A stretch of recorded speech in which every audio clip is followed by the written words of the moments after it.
सभी को मेरा प्यार भरा नमस्ते। आप सब कैसे हैं?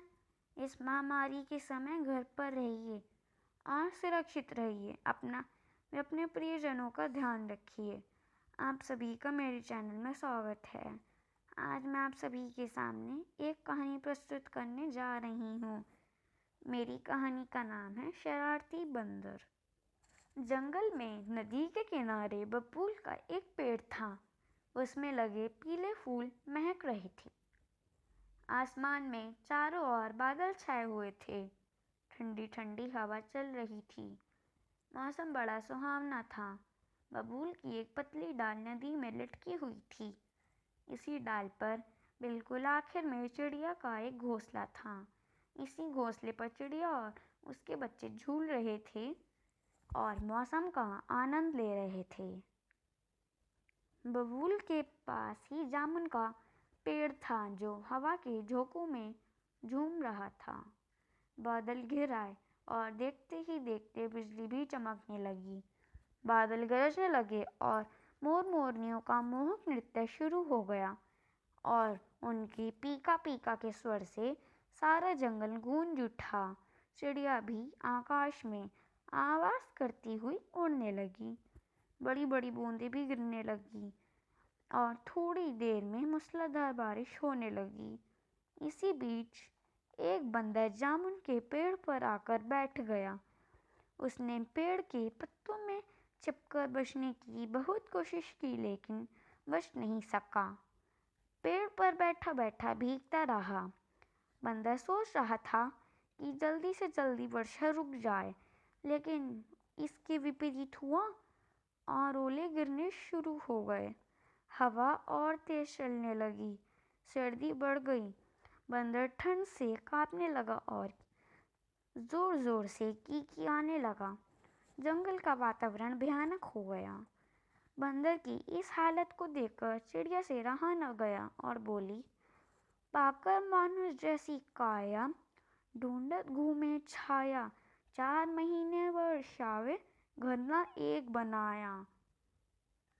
बंदर ने चिड़िया पर तिरछी नजर डाली लेकिन चिड़िया पर कोई असर नहीं पड़ा। चिड़िया ने सोचा कि बंदर मेरा क्या बिगाड़ लेगा। घोंसला इतनी पतली टहनी पर है कि उसका मुझ तक पहुंचना संभव है। चिड़िया ने बंदर को फिर समझाया, हम तो छोटे जीव हैं, फिर भी घोंसला बनाकर रहते हैं। तुम तो मनुष्य के पूर्वज हो। तुम्हारे वंशज जब घर बनाकर रहते हैं तो तुम्हें भी कुछ न कुछ बनाकर रहना ही चाहिए। कहीं छप्पर ही डाल लेते। चिड़िया की इतनी बात सुनते ही बंदर बुरी तरह चिढ़ गया। उसने आव देखा न ताव, छलांग मारकर बबूल के पेड़ पर आ गया। अपने आप को बचाते हुए उसने उस पतली टहनी को जोर जोर से हिलाना शुरू कर दिया जिस पर चिड़िया का घोंसला था। घोंसला उल्टा सीधा होते देखकर चिड़िया और उसके बच्चे उड़कर जामुन के पेड़ पर बैठ गए। बंदर ने टहनी तोड़कर ऊपर खींच ली। घोंसला हाथ में आते ही बंदर ने नोच नोच कर तोड़ दिया और टहनी सहित घोंसले को नीचे फेंक दिया। नीचे नदी में वर्षा का पानी बहुत तेजी से बह रहा था। घोंसला उस टहनी उसी में बहते चले गए। चिड़िया और उसके बच्चे पानी में भीगते रहे। वह मन ही मन सोच रही थी कि मैं कभी इस बंदर को मुंह नहीं लगाऊंगी। सामने एक टीले पर बैठा सज्जन यह सब नाटक देख रहा था। उसे चिड़िया पर तरस आने लगा और उसके मुंह से अचानक निकल पड़ा,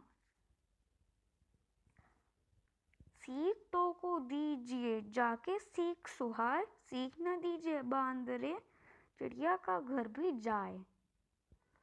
मेरी वीडियो को लाइक करें, मेरे चैनल को सब्सक्राइब करें, बेल बटन को प्रेस करें और अपनी फैमिली तथा दोस्तों के साथ शेयर करें जिससे वह भी हमारी अच्छी अच्छी कहानियाँ सुनते रहे। धन्यवाद।